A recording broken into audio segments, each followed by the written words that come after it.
नमस्कार, हेमास positive planet में आपका स्वागत है। माइंडफुलनेस पर हेमास पॉजिटिव प्लैनेट चैनल पर सीरीज चल रही है। आपने पिछले वीडियोस को बहुत प्यार दिया, बहुत सराहा। आप सभी का तहे दिल से बहुत बहुत शुक्रिया। आप इस तरह से अपना प्यार बनाए रखिए। माइंडफुलनेस पर मैं वो तमाम जानकारी आपके साथ शेयर करूंगी जो मैंने लाइफ में एक्सपीरियंस किया है, जिसका बेनिफिट मैंने लाइफ में लिया है। आज के वीडियो में खास तौर पर एंग्जाइटी पर बात करूंगी। ये एक ऐसी सिचुएशन है जिससे बहुत सारे लोग जूझ रहे हैं और बहुत सारे लोग तो आइडेंटिफाई भी नहीं कर पा रहे हैं कि इस सिचुएशन को आखिर कहते क्या है। माइंडफुलनेस एंग्जाइटी के लिए किस तरह से काम करेगा, इस पर मैं कुछ पॉइंट्स आपके साथ शेयर करूंगी। लेकिन उससे पहले जितने भी नए व्यूअर्स इस चैनल के साथ जुड़ना चाहते हैं उन सब से कहना चाहूंगी, चैनल को सब्सक्राइब जरूर कर लीजिए। आप अपने अपनों के साथ वीडियोस जरूर शेयर कीजिए ताकि सभी लोग माइंडफुलनेस की प्रैक्टिस कर सकें और अपने आप को मेंटली वेलबींग की ओर आगे बढ़ा सके। तो चलिए बात करती हूँ एंग्जाइटी की। देखिए, वैसे तो बहुत ही संवेदनशील विषय है ये, इस पर बहुत ज़्यादा डेप्थ के साथ मैं बात नहीं करूँगी, उसके लिए सेपरेट कोई वीडियो मैं लेकर आऊँगी। लेकिन बेसिक सी चीज़ें समझनी ज़रूरी हैं। अगर आप एंग्जाइटी की कोई दवाई ले रहे हैं, आप मेडिकेशन पे हैं, तो मेरी सबसे पहली जो एडवाइस है वो ये रहेगी कि आप दवा लेना ना छोड़ें। आप डॉक्टर की सलाह के बाद ही दवा लेना बंद करें और डॉक्टर के सलाह से ही कोई दवा भी शुरू करें, क्योंकि हम कई बार देखकर सुनकर कोई भी दवाई लेना शुरू भी कर देते हैं, वो भी सही नहीं है। दूसरी चीज, आप अगर माइंडफुलनेस की प्रैक्टिस करना चाहते हैं तो भी आप दवा लेना जारी रखें। आप दवा ना छोड़ें। अगर आपके डॉक्टर ने कोई दवाई आपको एंग्जाइटी की सजेस्ट की हुई है तो डॉक्टर के बताए अनुसार वो दवाई लें और उसके साथ साथ आप माइंडफुलनेस की प्रैक्टिस कर सकते हैं। और हाल ही में एक रिसर्च सामने आया है। उस रिसर्च में ये कहा गया है कि जिस तरह से एक ट्रीटमेंट के बाद व्यक्ति ठीक होता है, यानी एंग्जाइटी डिसऑर्डर्स का या एंग्जाइटी जैसी सिचुएशंस का कोई ट्रीटमेंट ले रहा है व्यक्ति, और उस ट्रीटमेंट के बाद जितना फायदा उस व्यक्ति को मिलता है, उसी तरह से अगर वो माइंडफुलनेस की ट्रेनिंग करता है तो उतना ही फायदा उस व्यक्ति को मिलेगा। ये एक रिसर्च जो है वो अमेरिका के जरिए अभी सामने आया है और अमेरिकन एक journal of the American medical association ने ये रिसर्च पब्लिश किया है। खास बात यह है कि ये रिसर्च 1980 में शुरू की गई थी और ओवर 4 डिकेड्स यानी 4 दशक के बाद इसके जो रिजल्ट्स हैं वो सामने आए हैं। और इन रिजल्ट्स में एक टर्म उन्होंने इजाद की है, वो टर्म है MBSR।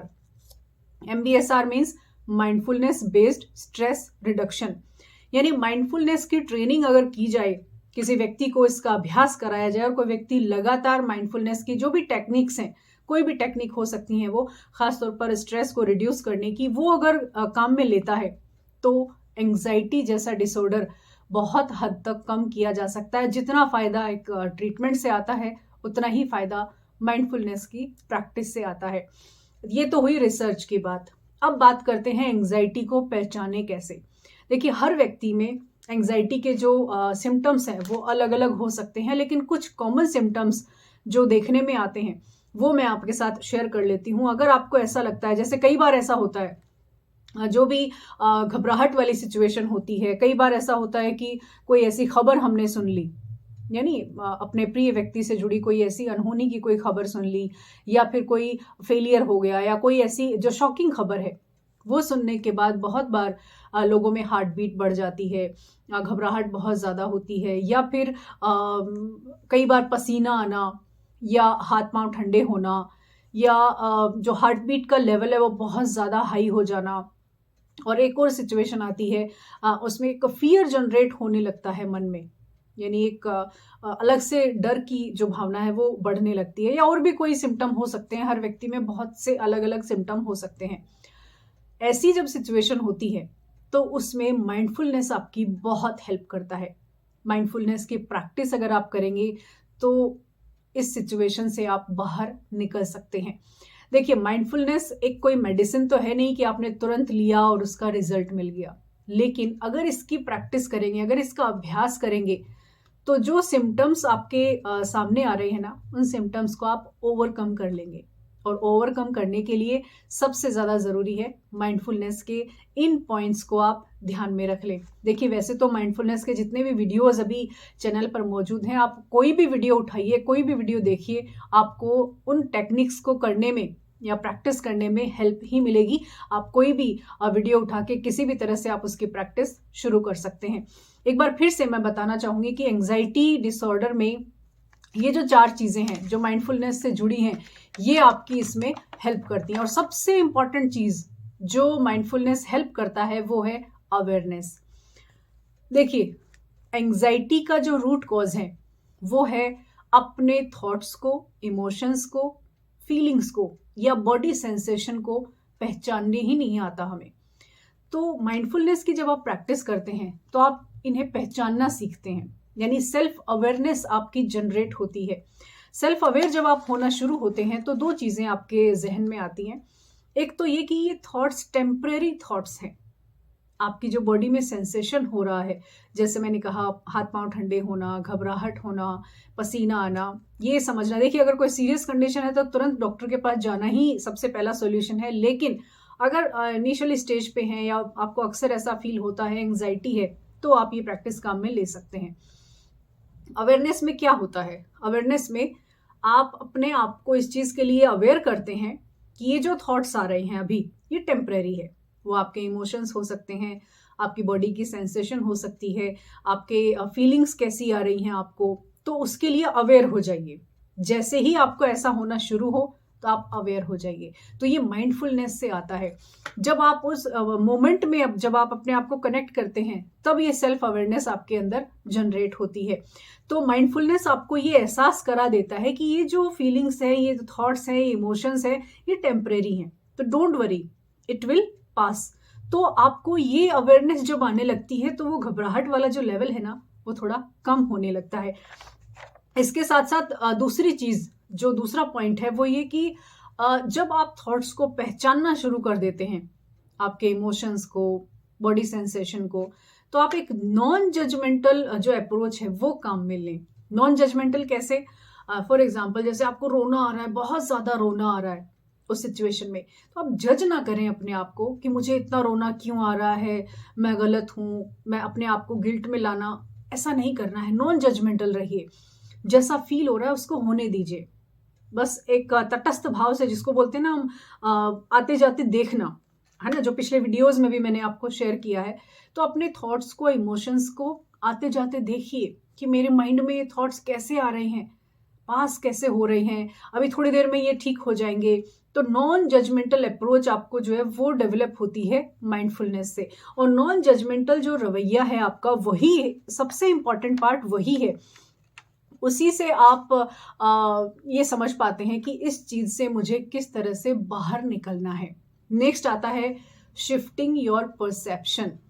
आपका जो परसेप्शन बनता है उस सिचुएशन को लेकर कि ये सिचुएशन ऐसी क्यों है, इस सिचुएशन में मेरे साथ कुछ गलत तो नहीं हो जाएगा, उस सिचुएशन से आपका जो परफेक्शन जो परसेप्शन आपका उस सिचुएशन में बनता है, उसको शिफ्ट करने में हेल्प करता है माइंडफुलनेस। इसके लिए आप कुछ भी कर सकते हैं, बहुत सारे एग्जाम्पल हैं। जैसे क्योंकि माइंडफुलनेस के लिए अक्सर मैं कहती हूँ, इसके लिए ज़रूरी नहीं है आपको बैठकर ही माइंडफुलनेस की प्रैक्टिस करनी है। आप अपने पसंदीदा म्यूजिक को सुन सकते हैं, आप अपना पसंदीदा कोई काम कर सकते हैं। किसी को गार्डनिंग पसंद है, किसी को बुक रीडिंग पसंद है, या किसी को फिल्में देखना, कोई भी जो भी आपका पसंद का काम है वो आप चुन सकते हैं। वॉक पर भी आप जा सकते हैं। बस उस प्रेजेंट मोमेंट में रहना है। उस जो परसेप्शन उस मोमेंट में आपका बना है कि ये घबराहट वाली सिचुएशन है, उससे शिफ्ट करना है आपको। और शिफ्ट करने के लिए जो सबसे इंपॉर्टेंट पार्ट है वो ये कि आपको एक कॉन्शियस डिसीजन लेना है, यानी अपने माइंड को ये मैसेज देना है कि this is a temporary situation and कुछ एक्शंस मुझे लेने होंगे। देखिए, अगर सिचुएशन बेटर हमें करनी है तो एक्शंस भी हमारे ही होंगे। हम अगर एक्शन नहीं लेंगे और ये सोचें कि हर चीज़ बिना एक्शन लिए ठीक हो जाए, तो ऐसा होगा नहीं। क्योंकि एंग्जाइटी भी एक ऐसी सिचुएशन है जो लंबे टाइम तक एक खास तरह के नेगेटिव इमोशंस को सोचते रहने के बाद ही डेवलप हुआ है, या फिर हो सकता है कोई और ऐसा कोई डिसऑर्डर किसी और वजह से भी हो गया हो। तो हमें एक्शन लेना पड़ेगा, और एक्शन लेने के लिए उस जोन से बाहर निकलना पड़ेगा। तो माइंडफुलनेस हमें इस चीज़ के लिए अवेयर करता है। और दूसरा है inter shifting in negative situation. Loops जो आ रहे हैं आपके दिमाग में, यानी एक बार क्या होता है, जैसे एक कोई नेगेटिव थॉट आ गया आपके साथ, उस नेगेटिव थॉट के साथ हजारों लाखों नेगेटिव थॉट्स एक साथ आने लगेंगे, यानी वो मैग्नेट का काम करेगा वो नेगेटिव थॉट, और अपने जैसे और थॉट्स को भी अट्रैक्ट कर लेगा। अब आपको ऐसी सिचुएशन में क्या करना है, या तो आप उस नेगेटिव जोन में बने रहिए, जो लूप्स बनते जा रहे हैं नेगेटिव सिचुएशन के, आपको उस लूप को शिफ्ट करना है। ये सही नहीं है, जो नेगेटिव सिचुएशन है वो सही नहीं है। आपको इसके लिए जो स्टेप लेना है वो ये कि ये पास हो जाएगा, दिस इज टेम्पररी, ये थॉट मन में लाना है। और जैसे ही आप ये मन में लाते हैं तो डीप ब्रीदिंग की आप प्रैक्टिस कर सकते हैं। डीप ब्रीदिंग बहुत बहुत बहुत इंपॉर्टेंट है। अक्सर एंजाइटी में सबसे ज्यादा पावरफुल होता है डीप ब्रीदिंग करना। आप अपने जो भी आपका कंफर्टेबल जोन है वहां पर आप बैठ जाइए, चेयर पर या जैसे भी आप बैठना चाहें, डीप ब्रीदिंग की प्रैक्टिस करिए। जैसे ही आप डीप ब्रीदिंग करेंगे आप अपने आप को कूल और काम कर लेंगे। इसके अलावा आप ओम की चैंटिंग भी कर सकते हैं। कई बार ऐसा होता है कि हमें सुकून जिस चीज से मिलता है वो म्यूजिक भी हम सुनते हैं, तो ओम की चैंटिंग भी आपकी हेल्प कर सकती है। इसके अलावा आप कोई श्लोक अगर आप सुनते हैं, बहुत सारे लोग हनुमान चालीसा के साथ मेडिटेशन करते हैं, बहुत सारे लोग किसी भजन के साथ करते हैं, या कोई मेडिटेशन म्यूजिक हो सकता है। ये सारे स्टेप्स आपकी एंग्जाइटी को रिड्यूस करने में हेल्प कर सकते हैं। तो अगर एंग्जाइटी जैसी कोई सिचुएशन आप फील कर रहे हैं तो माइंडफुलनेस के प्रैक्टिस से आप इसे ओवरकम कर सकते हैं। और बहुत सारी चीजें हैं जो एंग्जाइटी के लिए आप साथ में काम में ले सकते हैं, लेकिन माइंडफुलनेस की अगर प्रैक्टिस आप करते हैं, और सिंपल सिंपल चीजें हैं, अपने माइंड को रेडी करना है उस नेगेटिव जो थॉट्स आ रहे हैं उनके लूप्स में माइंड को उलझाना नहीं है, उन लूप्स से बाहर निकालना है। और उसके लिए एक जिसे कहते हैं ना पॉजिटिव और एक्टिव एक्शन लेना है कि यस, इस सिचुएशन को मैं ओवरकम कर लूंगा या कर लूंगी, ये सिचुएशन ठीक हो जाएगी। तो कोई भी डरने वाली या घबराने वाला जो थॉट आ रहा है मन में वो नहीं आएगा। आज का वीडियो आपको कैसा लगा? एंग्जाइटी को ओवरकम करने के लिए जितनी भी मैंने इन्फॉर्मेशन दी है आप काम में लीजिए। आपको अगर बेनिफिट मिलता है तो मुझे कमेंट में आकर जरूर बताइएगा कि आपने इनमें से कौन सी टेक्निक इस्तेमाल की और किस तरह से आपने अपने एंग्जाइटी को ओवरकम किया, ताकि दूसरे लोग भी ये जान सकें कि एंग्जाइटी को ओवरकम करने के लिए कौन सी टेक्निक, कौन सा स्टेप ज्यादा हेल्पफुल है। तो ये वीडियो बस इतना ही। अपने अपनों के साथ जरूर शेयर करें ताकि अपनों की हेल्प हो सके। तो आज के वीडियो में बस इतना ही। बनिए किसी की उम्मीदों का उजाला। Thank you so much for watching this video.